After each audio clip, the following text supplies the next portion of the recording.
जी अस्सलाम वालेकुम। तो आज की वीडियो जो है सिलेक्शन से रिटायरमेंट तक एएफएनएस के सफ़र के बारे में है।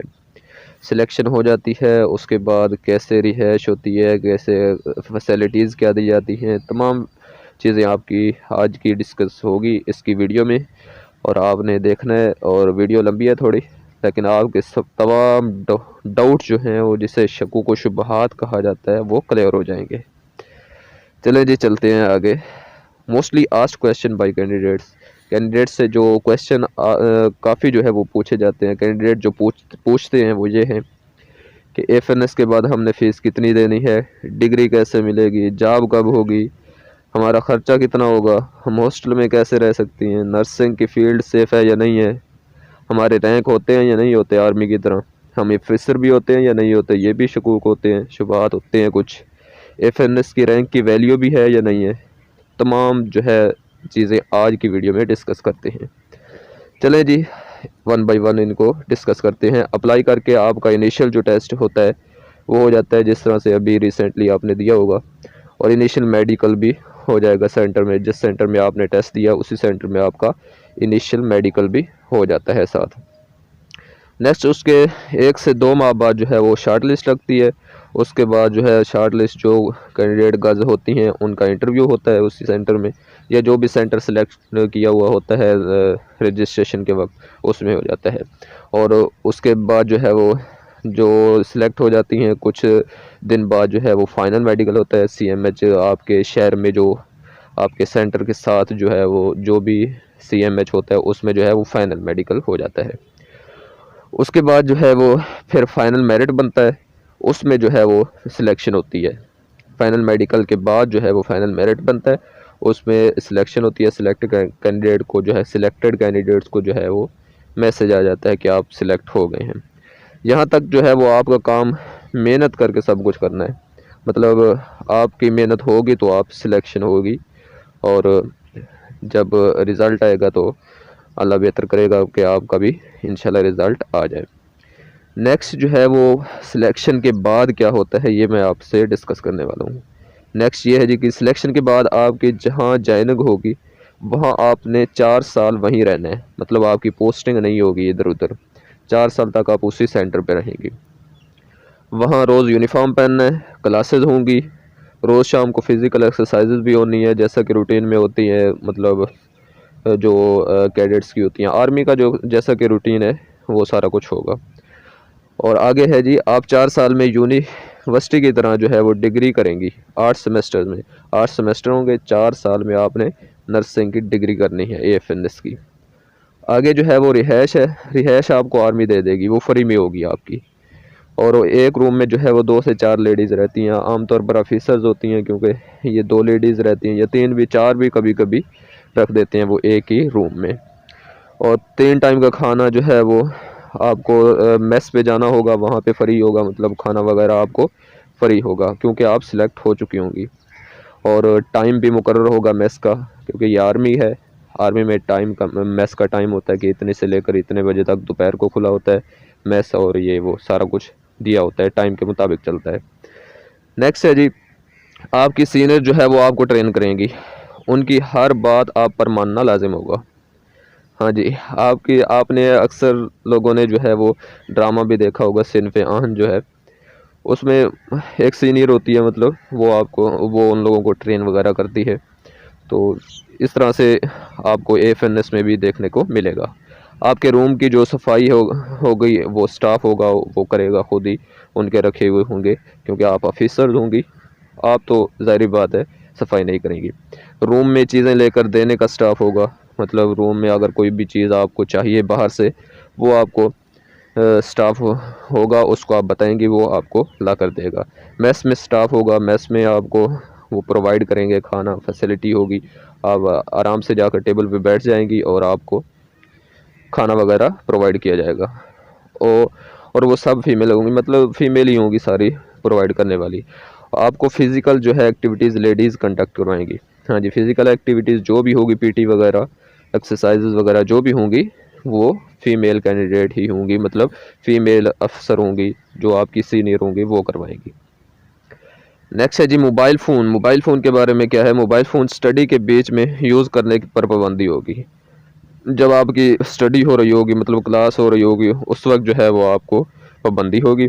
अपनी मर्ज़ी का काम नहीं कर सकते सारे वहाँ पर। हाँ जी, क्योंकि आप अंडर जो है वो डिग्री होंगी, अंडर ग्रेजुएट होंगे, ऐसे समझ लें।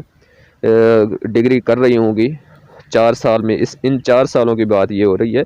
उसमें जो है वो अपने मर्ज़ी के सारे काम नहीं कर सकती। और आगे है जी, उन्हीं बाउंड्रीड एरियाज़ में आपने रहना है, मतलब उसी उसी एरिया जो आपको बताया हुआ होगा, उसी में आपने रहना है उन 4 सालों में, जब तक आपकी डिग्री कंप्लीट नहीं होती। तो उसके बाद जो है वो कुछ टाइम के बाद आपको छुट्टी भी मिल जाया करेगी। छुट्टी का इशू नहीं होगा, मतलब 2 माह बाद, 1.5 माह बाद या महीने बाद भी, या कोई मजबूरी बन जाती है, जल्दी भी मिल जाती है, इससे भी ज़्यादा, तो ये कोऑपरेट कर लेते हैं।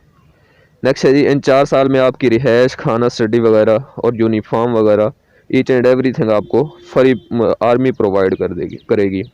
इसके लिए आपको कोई भी 1 रुपया भी देने की ज़रूरत नहीं होगी, क्योंकि आप सिलेक्ट हो चुकी होंगी, इसलिए आपको सारा कुछ वो फ्री में प्रोवाइड किया जाएगा। ये पहले मेहनत तो है, लेकिन बाद में मज़े हैं, आराम है, ऐश है, ये इसकी। नेक्स्ट है जी, आपको मंथली इसके अलावा, हाँ, क्योंकि आप सिलेक्शन हो चुकी होगी, आप आर्मी में ऑफिसर होंगी, उसमें जो है वो आपको ऑलमोस्ट 24K, मतलब 24,000 रुपये मंथली भी दिए जाएंगे अपने ख़र्च के लिए, क्योंकि आप कैडेट होंगी नर्सिंग की। तो ये आपको 24,000 रुपये, क्योंकि आप अंडर ट्रेनिंग होंगी 4 साल में, इसलिए आपको 24,000 रुपये दिए जाएंगे। नहीं तो आपकी तनख्वाह जो है वो 45K प्लस होगी, मतलब 45,000 प्लस होती है इनकी स्टार्टिंग पेज होती है। नेक्स्ट है जी, आप अकेली नहीं जिन पर फौज का टैक्स इन्वेस्ट करेंगी। हाँ, मतलब आप नहीं होगी जो फ़ौज का टैक्स आप पर सिर्फ लगेगा, बल्कि तीनों फोर्सेस में, फ़ौजी हो या ऑफिसर, मेल हो या फीमेल, जिस भी फील्ड से हो, जब फ़ौज सिलेक्ट करके ट्रेनिंग करवाती है या पढ़ाई करवाए, तब एक पहले दिन से जो है वो फ़ौज खुद पैसा लगाती है। मतलब ये अवाम का जो है टैक्स होता है, जो फ़ौज पर लगता है, इतना ख़र्चा लगता है। कहते हैं ना कि 80% जो है वो फ़ौज पर लग रहा है, हमारा टैक्स वगैरह जो है।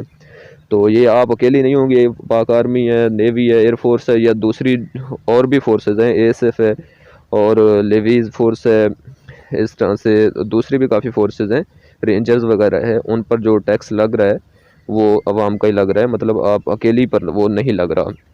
तो उन पर भी जो है वो आर्मी खुद ही पैसा लगाती है। तो ये है इसके बारे में। नेक्स्ट है जी, 4 साल के बाद, अब 4 साल हो गए, आपकी डिग्री कंप्लीट हो गई, आपने 6 वीक्स के लिए आपने बेसिक मिलिट्री ट्रेनिंग करनी है, जैसा कि पीएमए की होती है। 6 हफ्तों की आपकी ये होगी, मतलब 1.5 माह आई थिंक, तकरीबन इतना हो जाएगा। और उसके बाद आपको बॉन्ड साइन करना है। बॉन्ड साइन में होता है कि आपने इतने साल आप करेंगी, सर्विस करेंगी, और उसके बाद जो है वो, उससे पहले आप रिज़ाइन नहीं कर सकेंगी। बॉन्ड का मैं बता देता हूँ। आगे है जी, बॉन्ड का ये है कि आप कम से कम 10 साल से पहले फ़ौज को नहीं छोड़ेंगी। हाँ, ये बॉन्ड होगा उनका कि 10 साल जो है वो आपने सर्विस ज़रूर करनी है, उसके बाद आप रिज़ाइन दे सकती हैं, लेकिन रिटायरमेंट ही नहीं मिलेगी, क्योंकि आप पर मुल्क और कौम का टैक्स का पैसा लगाकर आप पर लाखों इन्वेस्ट करके पढ़ाया गया है। ज़ाहिर बात है 4 साल में आपको काफ़ी वो पैसे भी देंगे और इन्वेस्ट किया हुआ होगा, तो 10 साल तो आपको फिर करना पड़ेगा। और आई थिंक आज कल के दौर में जो लग जाता है वो छोड़ता नहीं है, क्योंकि इतनी ऑफिसर ग्रेड की जॉब होती है। तो 10 साल क्या, वो अपनी पूरी ज़िंदगी इसको देता है, सर्विस को। और इसलिए आप फ़ौज को मिनिमम 10 साल से अपनी खिदमत देंगे। 10 साल नौकरी लाजमी करेंगी, 10 साल नौकरी लाजमी करनी है। नेक्स्ट है जी, आप ख़ुद 10 साल से पहले छोड़ नहीं सकते, और आर्मी आपको 22 साल से पहले निकालती नहीं, मतलब 22 साल तक आप आराम से कर सकते हैं, 22 साल के बाद वो निकाल सकती है आर्मी। और अगर आप कोई भी जुर्म करती हैं पहले, तो फिर आप कोर्ट मार्शल वगैरह होता है, वो आर्मी के जो है कवानीन होती हैं, वो करके निकाल देती है आर्मी, अगर कोई बड़ा जुर्म कर देंगी तो ये इसके बारे में होती है, सर्विस के बारे में। नेक्स्ट है जी, 6 वीक्स के बाद, जब 6 वीक्स कंप्लीट हो जाते हैं, तो उसके बाद आपकी प्रॉपर जॉब जो है वो स्टार्ट हो जाती है। आपको लेफ्टिनेंट का रैंक मिलता है। जो लेफ्टिनेंट का रैंक मिलता है वो होता है सेकंड लेफ्टिनेंट, उसके बाद लेफ्टिनेंट, मतलब काफ़ी अच्छा रैंक है। और आर्मी में सेकंड रैंक है, फर्स्ट रैंक आपको नहीं मिलेगा, सेकंड से स्टार्ट हो जाएगा। मतलब ये सेकंड रैंक होगा, उसके बाद फर्स्ट रैंक आपको मिला जाएगा। ऑफिसर के लिए ये होते हैं रैंक वगैरह, आप जाएंगे तो आपको मालूम हो जाएगा। और बंदा जब डिग्री कर रहा होता है, नर्स जब डिग्री कर रही होती है, तो उसी में ये सारी इंफॉर्मेशन ये आपको पता चल जाती है। तो नेक्स्ट है जी रैंक्स ड्यूरेशन क्या होते हैं। लेफ्टिनेंट का रैंक्स जो है वो 2.5 साल के बाद मिलता है। मतलब 0 से लेकर 2.5 साल सर्विस होने तक जो है वो आपको लेफ्टिनेंट का मिल जाता है। फिर उसके बाद 5 साल के बाद आपको 2.5 से 7.5 साल, मतलब 2.5 साल पहले लेफ्टिनेंट के, 2.5 से 7.5 साल बाद जो है वो कैप्टन का मिल जाता है। 5 साल लगते हैं उसको। 7.5 से 16.5 साल, मतलब 9 साल उसमें लगेंगे, कैप्टन मेजर बन जाएंगे आप। उसके बाद जो है वो फिर और ज़्यादा 6 साल लगेंगे, तो वो कैप्टन लेफ्टिनेंट कॉलोनल होगा। कैप्टन लेफ्टिनेंट कॉलोनल होगा। 6 साल वो उसमें लगेंगे। Keep on increasing on your luck and service record. Service record जितना अच्छा होगा आपको उतना जल्दी जो है रैंक मिल जाएगा। बाकी कुछ पावा शावा भी होता है, कुछ सिफारिश वगैरह भी अगर हो बंदे की अच्छी, तो फिर वो भी काम हो जाता है। मतलब आराम से रैंक वगैरह मिल जाता है अपने टाइम पे, अगर बंदा सही सही सर्विस कर, अगर सही गुड सर्विस हो, फिर वो भी जाहिर बात है। इतने अरसे में कभी गलतियां भी हो जाती हैं, बंदे से कुछ गलतियां हो जाती हैं, तो सर्विस कोई प्योर दूध की तरह शिफाफ भी नहीं रहती। बरल हो जाता है, सारा कुछ चलता है ये बाद में, तो रैंक मिल जाते हैं। इस तरह से ये रैंक की डिस्ट्रीब्यूशन होती है। नेक्स्ट है जी लेफ्टिनेंट और कैप्टन का ग्रेड 17वां होता है। हाँ, ये लेफ्टिनेंट और कैप्टन का जो ग्रेड होता है वो 17वां होता है। आपको जो है वो लेफ्टिनेंट का सेकंड रैंक मिलेगा, 16वां स्केल होगा जो कि मेजर का 18वां होता है, और लेफ्टिनेंट कॉलोनल का जो है वो 19वां ग्रेड होता है। ये ग्रेड की तकसीम है कि उसको कौन सा ग्रेड दिया जाता है। नेक्स्ट है जी जॉब के स्टार्टअप में आपकी सैलरी जो है वो 65,000 होगी। मतलब आपकी जब ट्रेनिंग कर लेंगी आप, 4 साल की डिग्री कर लेंगी आप, उसके बाद जो है कुछ सर्विस होने के बाद आपकी इतनी सैलरी हो जाती है। आप यूनिफॉर्म ऑफिसर होंगी। हाँ, आपको यूनिफॉर्म भी पहनाई जाएगी, जैसा कि वो ड्रामा एक आया था ना, वो अभी मुझे नाम याद नहीं आ रहा, जिसमें साद वगैरह होता था, तो वो एक ड्रामा है, उसमें यूनिफॉर्म दिखाई भी गई है एफएनएस की। बिल्कुल सेम बाकी फोर्सेस के मेल ऑफिसर्स की तरह, बाकी सेम ऑफिसर्स की तरह होगी, आप यूनिफॉर्म ऑफिसर्स होंगी। नेक्स्ट है जी आपकी फैसिलिटीज़ सब आर्मी के कॉमन ऑफिसर्स की तरह होगी।